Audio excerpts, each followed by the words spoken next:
Hi there, and welcome to Plant CEO. In today's episode, I'd like to welcome Damoy Robertson, the founder of the Vegan Review.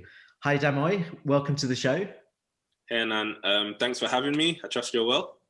I'm all good. I know we've been talking for a while now, and it's great to get you on the show to talk about the Vegan Review, especially now that you're in Netherlands and there's lots of cool startups, especially on veganism, that are starting up there. So it'd be great to hear more about what you're up to.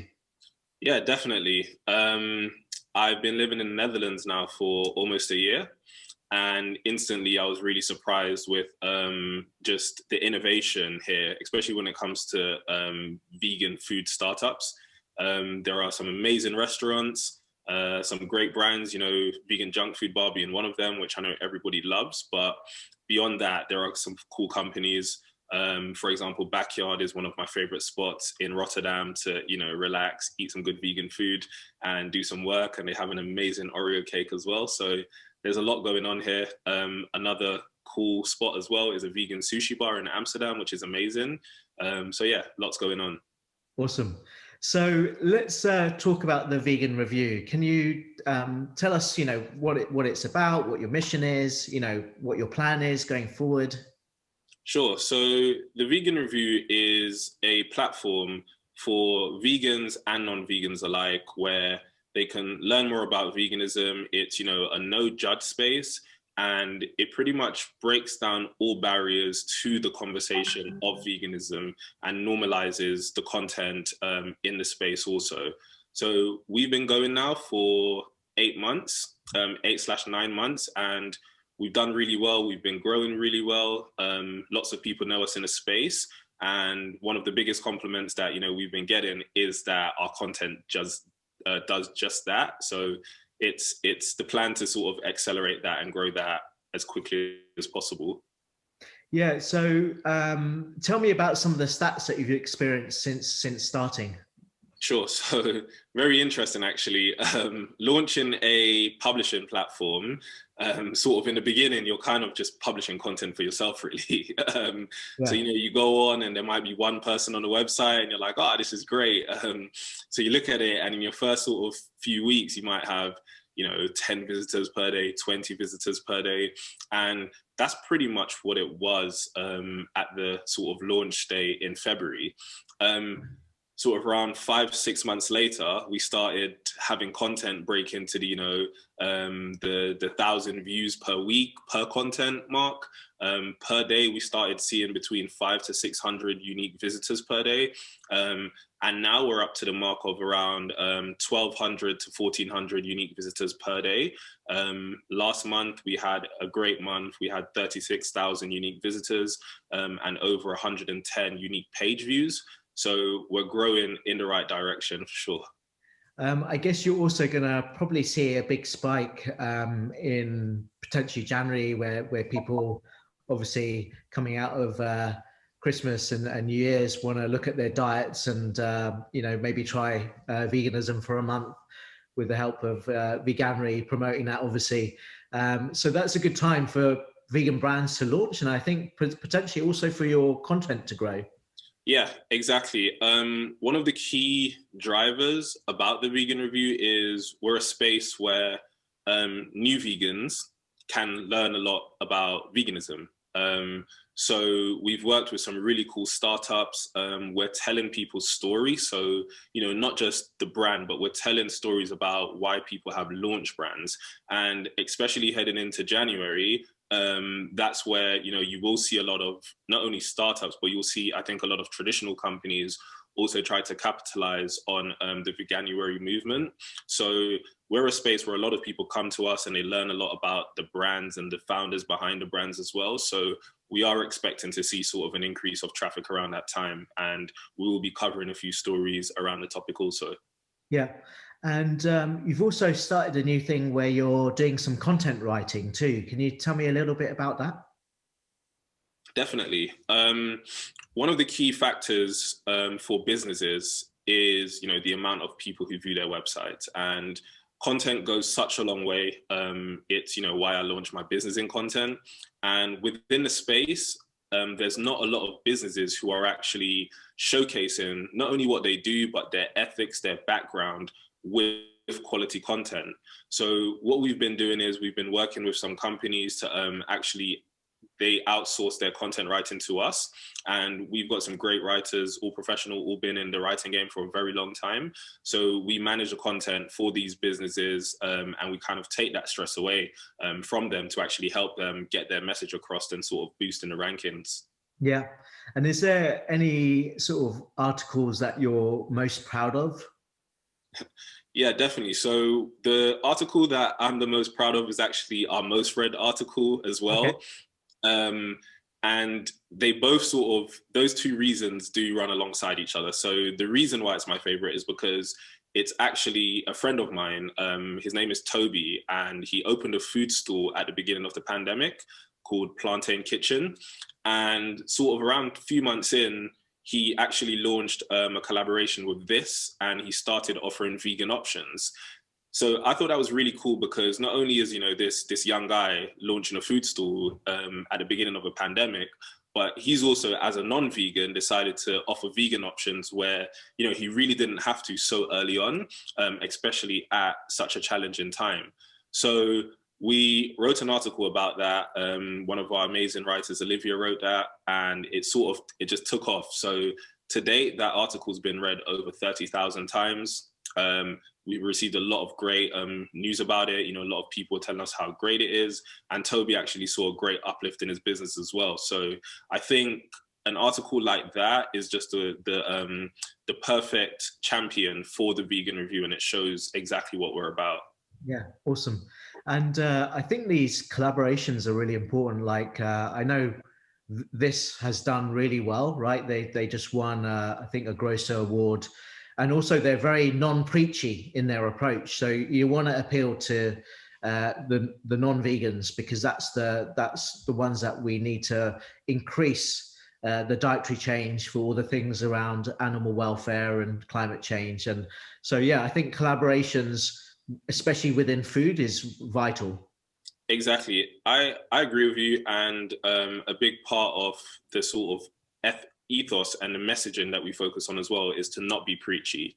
You know, vegans, I like to say that we've got it figured out, but, you know, I don't. I know a lot of vegans haven't got it figured out, but I would say at least we're on the road to, you know, to solving some of these key issues. And when it comes to brands like this and other brands in the space as well, I think it's really important to, you know, don't discriminate, don't alienate, lead with product first. And I think as long as you produce quality products, you're going to show non-vegans that there's really no compromise, especially in this day and age, once you go vegan. Yeah. And so also, like, where would you model the vegan review in terms of other, you know, publications? Sure. So we're trying to be a cross between The Guardian and Vice Media. Okay. We want to be official. We carry ourselves in a very legit way. You know, our writers, myself, we're all focused on producing quality first and getting the information that we need to get and showing that to the world. But then on the same side, you know, we want to be trendy, we want to be fun. So similar to a Vice Media, our core audience is between 25 and 35, which is a great audience to hit, because not only do, you know, that sort of those ages have kids that they can influence, they also have parents that they can influence as well. And probably the most part of the workforce now. So what we're looking at doing is creating a cross between those two mediums and showcasing, you know, that you can have legit content that is unique, but also fun at the same time. Yeah, that's great. And so how have you gone about picking your team? So this is a very interesting point, because I feel like the team has sort of picked the vegan review, so to speak. Yeah. In the beginning, with you know, limited budgets and things like that, I basically found a group of student writers, paid them per article, and we scaled the platform that way. as time has gone on, we've had a lot of people write to us saying that they would love to contribute content. And one of those people was actually our current managing editor, who was actually introduced to me by from one of those students. And he worked on a freelance basis at first. And it was such a great synergy that I couldn't basically, not hire him. He was just great. The second person that I've hired full-time is Amy Buxton, who actually, we posted a job on, I believe it was Indeed, we posted a job and she applied. And at the time we thought, okay, we need to take this down because right now we might not be looking for someone. And her cover letter just spoke to me so much, and it was just exactly what I was looking for the platform. And I just couldn't not hire her, basically. It was just the perfect synergy. Yeah, that's a good top tip, isn't it? Make sure your cover letter is spot on. Yeah, I think one of the biggest things that I've realized, I've applied for jobs before and not really taken the time on my cover letter, and sitting on the other end now as, an employer, I would say that's probably the number one thing for anyone, showcase not only your skills, but showcase, why the job might be right for you in that cover letter. Because in Amy's, for example, I couldn't have written anything better myself. Yeah, that's awesome. Yeah. And so how important is it to show diversity within veganism? So this is, a subject that's very close to my heart. Myself being a Black founder within the space, I think it's very interesting because veganism and the vegan market, when it comes to the business side of it, I still see that, Black people, Asian people are quite underrepresented when it comes to being, founders, when it comes to raising investments. So to me, it's very important to showcase those stories, but not in a way that, it's Black History Month, let's put together a list of Black founders. It's important that it's just a part of our channel on a whole. And I think as a founder, that's one of my number one missions, to showcase that these businesses are diverse. It's not just a restaurant. There are Black founders who are launching products and everything like that. So I think it's really important to push that message through and to normalize that, minorities are actually a majority in the space. There's articles showing that, Black vegans are driving the movement in the USA, but I don't see a lot of investments go into any sort of products that are founded by Black vegans. So I think it's really important to push that message forward. Yeah, totally. I made an investment, it's not so public yet, but with a company called Eat Virgin in the US. And she's Indian and mixed, and he's also Dutch and Black. They both combined. So like getting investment for them was actually quite hard. But yeah, I love the branding that they've done. They've created a super cookie, protein-based super cookie, and they're going into the frozen food market. And Noda made an introduction to you. So I think they as well as catering for a growing audience, they also need the investment, right? This is the key thing. We need to be investing these sort of innovations and these sort of companies that are addressing a market that hasn't been addressed so clearly before. Definitely. And I think the key thing is there's almost a disconnect between culture and business. And what I mean by that is, growing up in a Black community or an ethnic minority community, culturally, there's a lot of differences. And having a lot of investors who are from different cultures, sometimes it clashes a bit. And the investors might not understand the business founders, and the business founders might not feel comfortable with the investors. So I think, especially within the vegan space, we all have veganism as a common denominator. So I think that can serve to break down barriers. And I urge, not only investors, but business founders to actually challenge themselves and have more conversations with each other, before and after investment, either way, to actually see ways that they can work together and see how to, see what's new, what's coming up, and how to break those barriers down.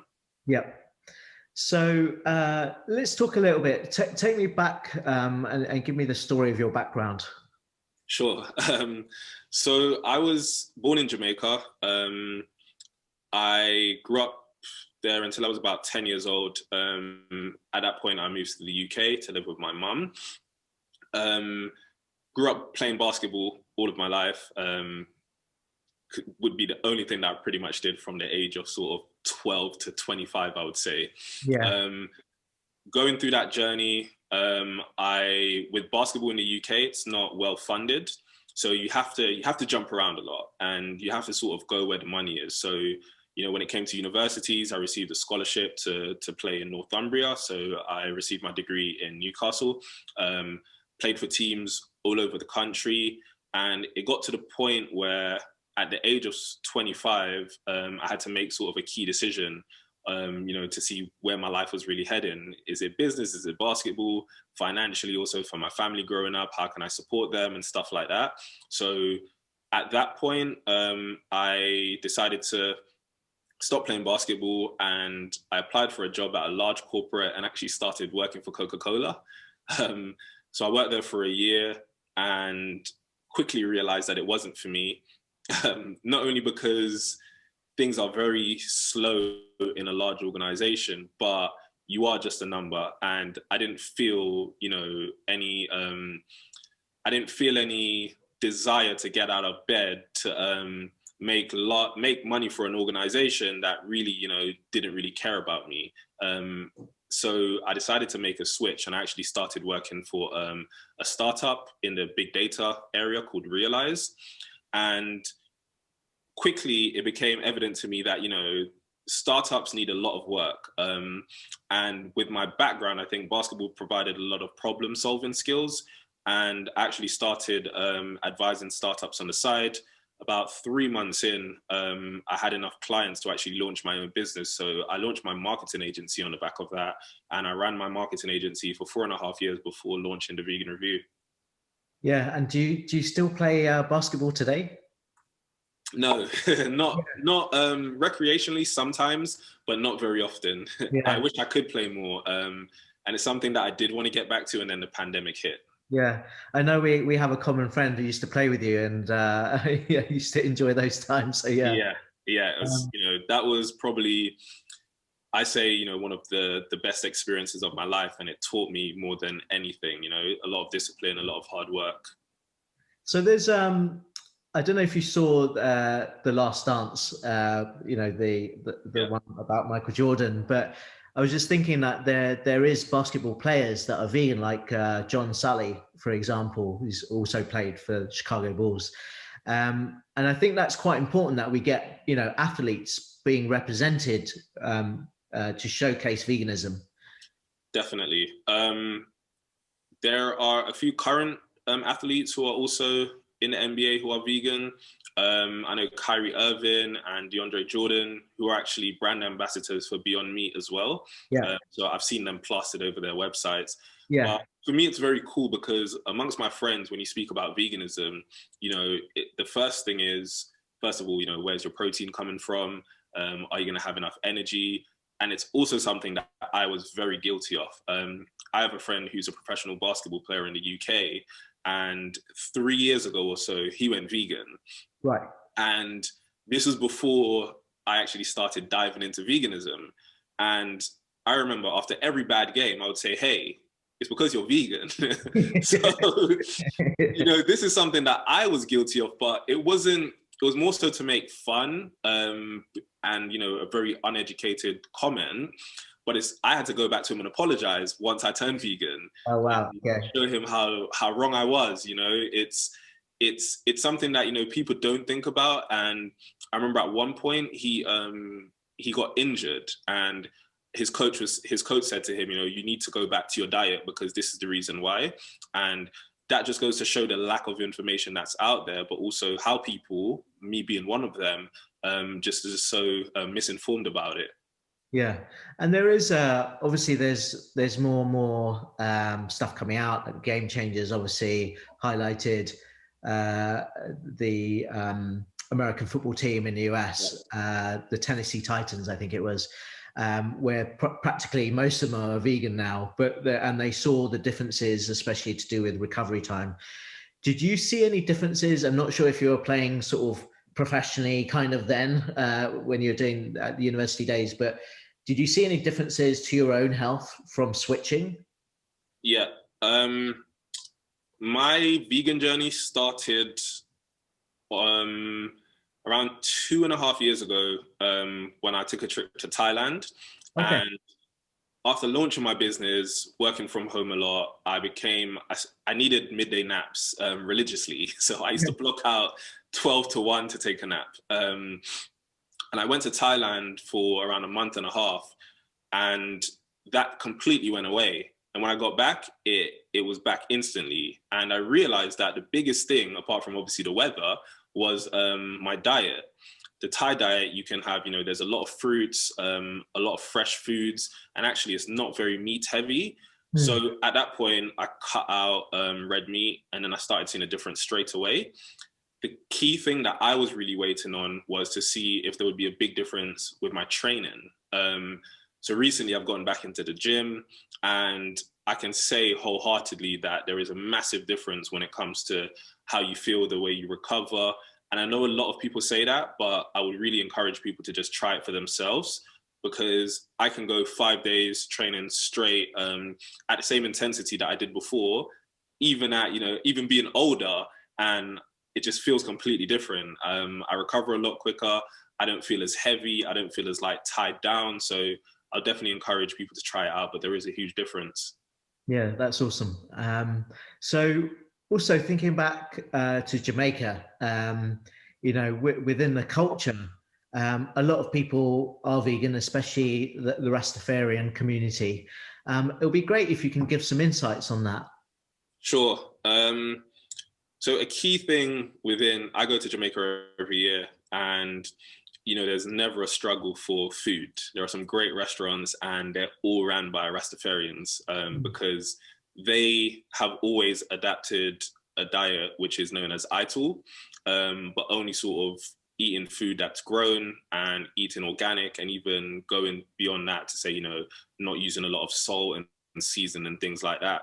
But the food still tastes great. So within Jamaica, I grew up with my father, never eating pork. He never did. And speaking to people within the culture, pork is a big no-no for a lot of people. But then beyond that, you actually speak to a lot of Rastafarians, and not only is it the food, but it's the products that they use and the way that they live as well. So that's a key part. But Jamaica is definitely a hotbed for veganism. It's just known as Ital. There are some great restaurants all over the island for that. And I also think that that's a key conversation that I would like to drive forward as well, showing places like Jamaica. I know in East Africa a lot. There are a lot of cultures who are, their core is veganism. They eat grains, a lot of beans, and everything is grown from the land. So I would like to see not only that representation in the media, but also within the businesses as well, and the food that's coming out. Because, for example, I know that you've invested in Veggie Victory. That's a key sort of I would say staple, because especially in West Africa, they have a lot of stews, and everything is based on meat. So all of my friends who I've told to go vegan that are West African, they say, hey, where's the meat? So companies like Veggie Victory, for example, is important to move the conversation forward as well. Yeah. And what's cool is that, they've now gone into restaurants in Lagos. They've just got a new chain that they signed up, and the product is very versatile, actually. So as well as having it into stews and chunks, this other restaurant chain has managed to mold it in different ways, so it can be in skewers and all this. So they're coming up with all these different recipes. It's amazing.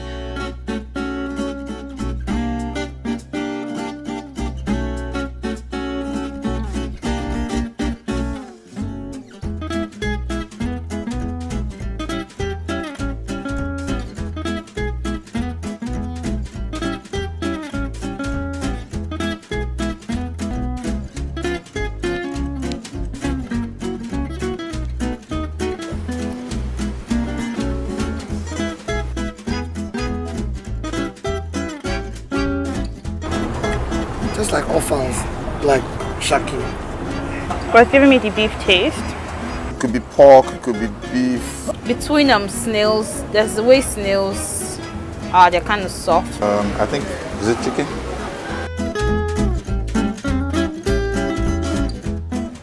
Say that again.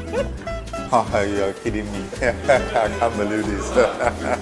V-Chunks is 100% plant-based meat substitute with zero cholesterol, no fats. If you want to reduce your meat intake, finally you can come by to Newly and have something to eat. Try V-Chunks today. But yeah, I think, you know, the important thing there was, you know, when I spoke to the founder, Hakeem, he was saying, you know, that the problem in Lagos and Nigeria is also to do with power supply. Yeah. And so not everyone has refrigeration, so their product doesn't require to be in a fridge. It's dehydrated and you hydrate it in a stew.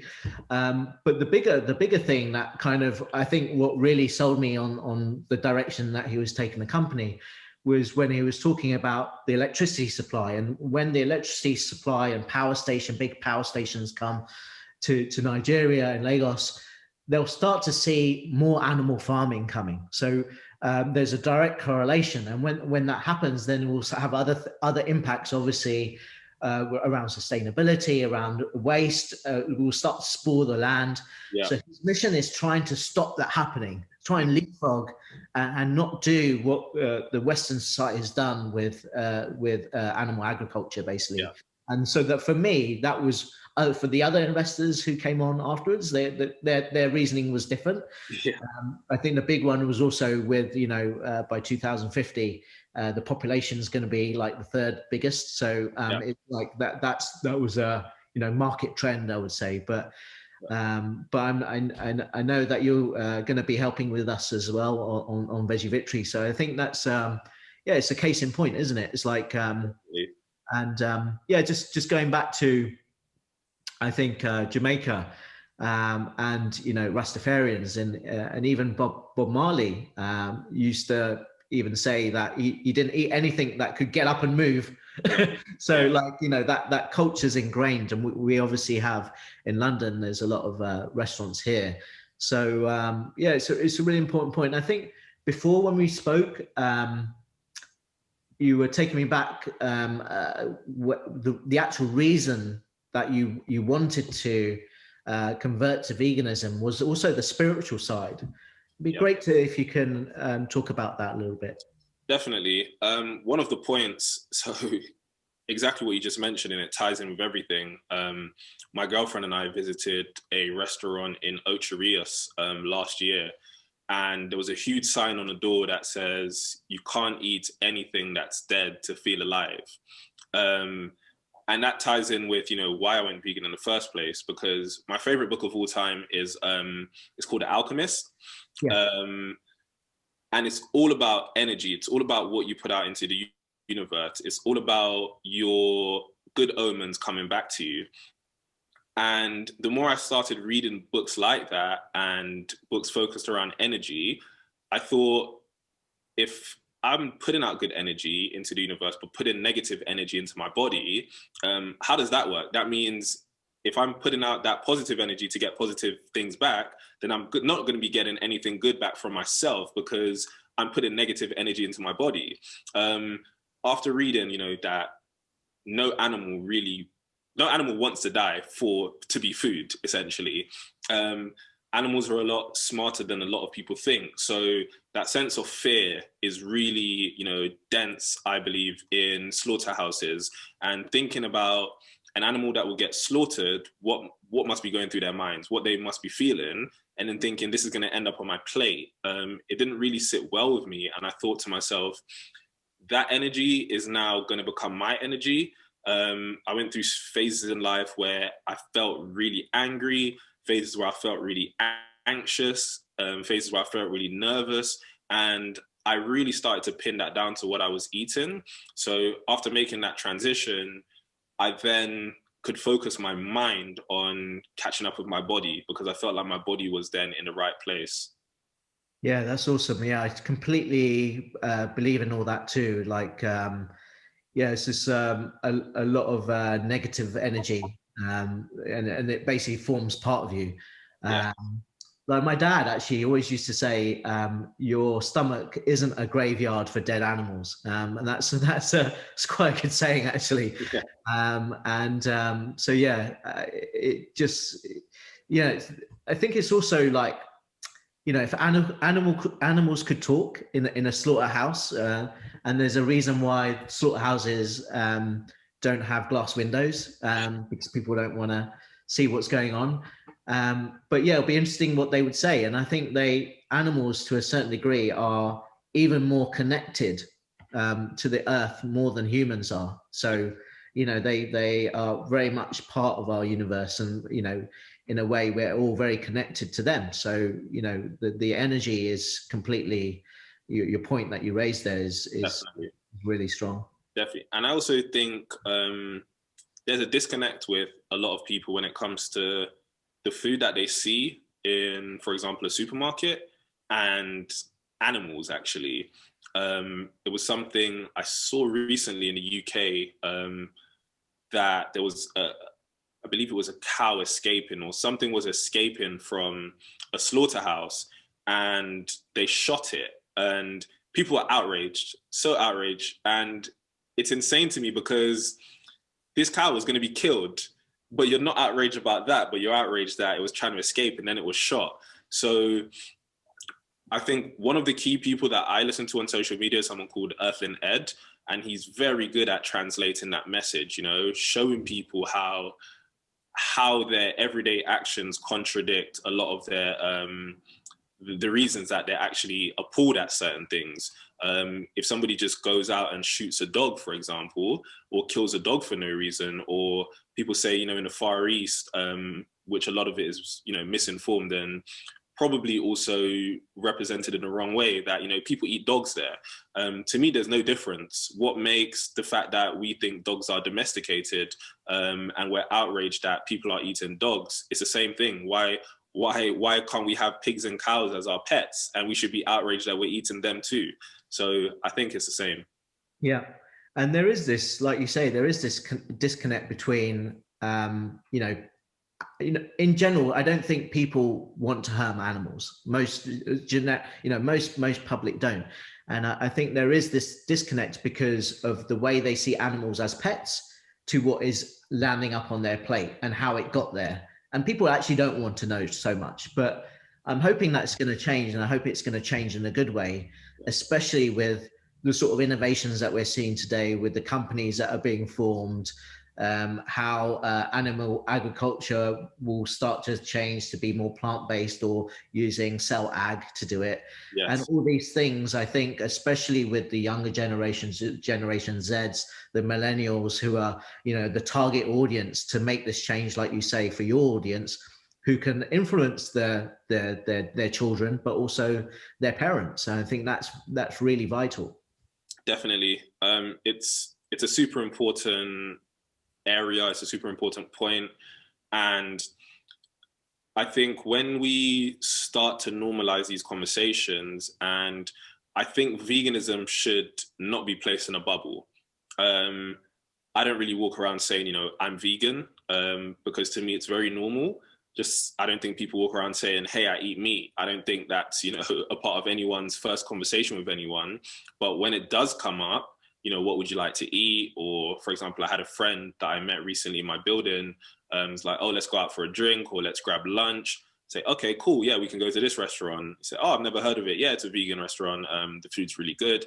And to me, that's where it ends. I don't go around shouting saying, hey, I'm vegan, because it should just be normal. We're not any different. We just have sort of done the research and made a decision that we're not going to harm animals, or we're not going to harm the environment in that way anymore.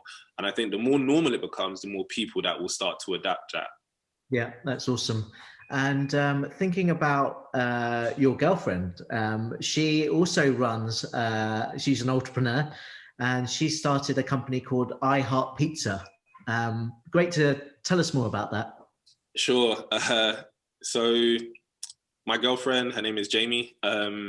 She's Dutch, half Dutch. She's half from St. Martin as well.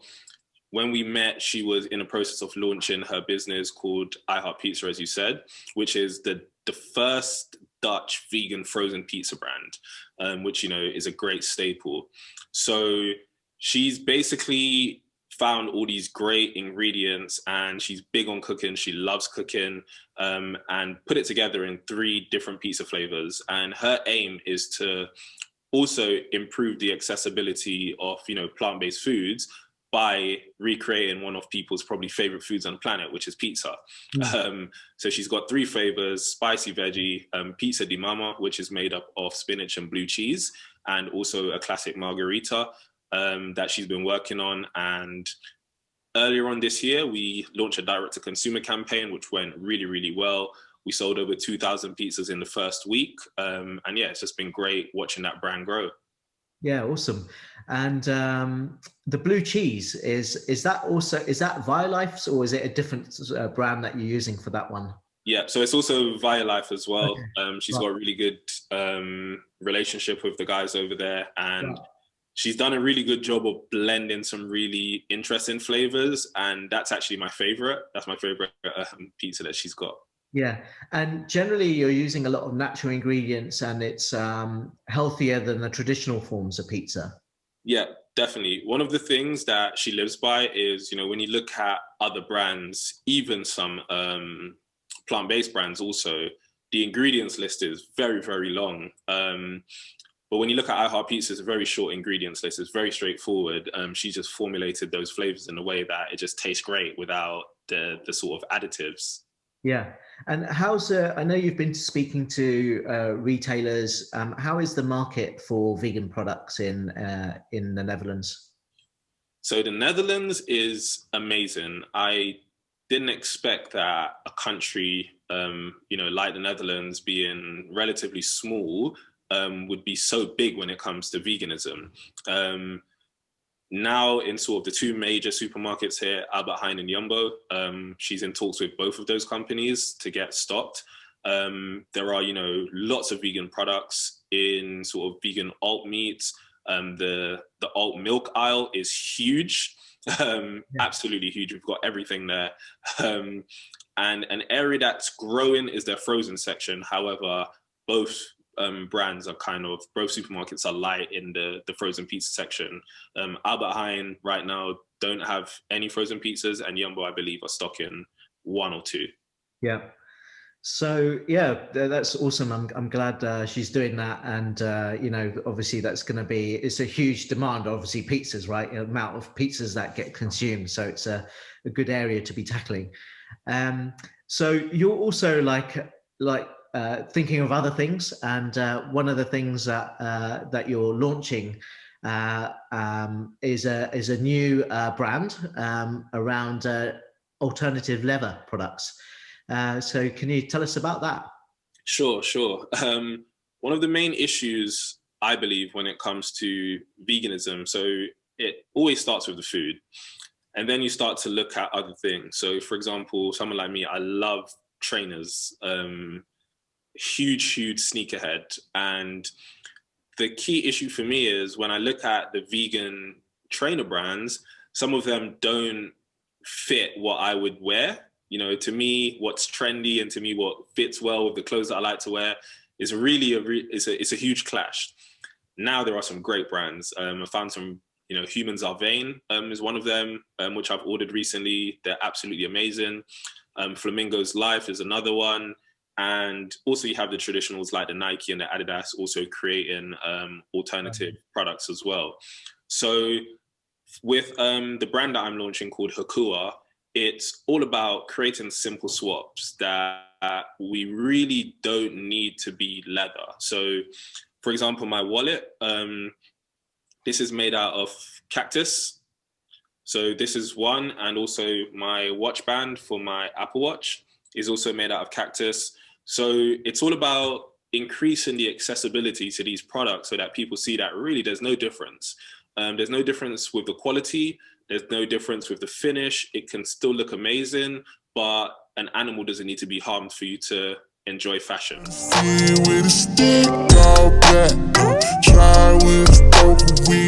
And you know, Cactus Leather is very high up there in terms of quality of alternative leather products compared to, I guess you've got Apple. People are doing mushroom-based stuff. So I know the Cactus is going to be doing really well in the future. So it's great to look at that as a material source. Definitely. And there's still a long way to go. I think that's the key area that also brands who are, you know, creating vegan products need to speak on. It's not perfect. Nothing's going to be perfect right now, but we're progressive. And creating environmentally progressive products is always going to be important. So one key thing that we're doing alongside using a great brand, we're using Deserto, who they're a Mexican company, who actually launched a Cactus Leather. We're making sure that all of our packaging, you can compost it. So the bags that we use, the stickers, everything is going to be very minimalistic, and everything you can basically put in your garden, and it's just going to go into the earth. And yeah. Exactly, I think having those biodegradable products is very important because, again, you know, if you order a T-shirt, you order whatever it is, it's going to come in plastic. That plastic, I've seen that every piece of plastic that's ever been made still exists, which is insane to me. So I think it's all stages, and I think brands and consumers have to understand that it's a phase of, okay, let's use a great alt product. It's not going to be perfect right now, but we can actually start to transition and start to get people used to the quality of these products. Then we can look at things like packaging, and then we can look at things like how to make these things fully circular. Yeah, awesome. So yeah, really interested in following your journey on that one as well. Yeah, just want to congratulate you on the rise of the Vegan Review and how well it's doing, and the content that you're putting out there. It's going really well. And yeah, thanks a lot for coming on the show and sharing the story with us. No, thank you very much. And also for your work in the space as well, finding those brands and those entrepreneurs who, you know, need the funding, but also have those products that deserve to be shown in the spotlight. And also, obviously, with your work on Plant CEO, giving us sort of that forum and giving founders and investors the platform to actually showcase and let people know what they're doing. Yeah, thank you so much. Yeah, really, really good to hear as well. Definitely. Great. All the best, and speak to you soon. Definitely. Thanks, Anand. Cheers. Take care. Bye. Bye.